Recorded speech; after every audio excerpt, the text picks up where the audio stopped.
Umduna yaka khatsan ngut kibreu ki balayap hadin ba uwei unong penthei kendo yalade jangka kenhun Islamic State ula penthei yalade hapo ka wei ka yingmani Kristan kabalatap da kirunget Kristan hakatan duela area jangka nongba Damascus hapo kari Syria menin kasngi ublei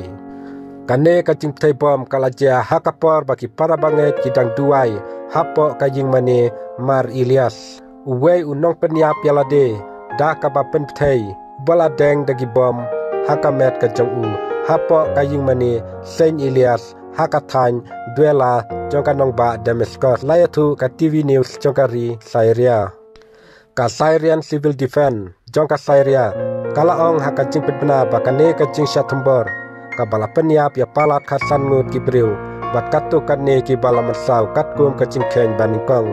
une unong penyap yalade ubadai utkot jongka ISIS badon rung kacing yadai bat ka kenhun leno dayes ubala rung sapo ka yingmani Kristan Saint Elias nikong ula siat pathar da kasuloi nangta ula penthei yalade da ki bom kipa ula phong hakamet jong layatu katanat jongka Syrian Interior Ministry kane ka jing hirthma ka dei ka baningkong ha Syria haki babun snam bat ka wan hakapor baka Damascus kapadon hapo ka jing sensyar ka fakto Islamik jongka kadang persyang banyo ka jing Kristan nakirit paj katba presiden jongkari Syria Muhammad al-Charar udang yale ban petrikam yagi bor hakaleng kari kiladon ka jing Sokia halor ka jing don jongki siparsel joki kenhun leno hakatei kari kabala syapenjot hakatma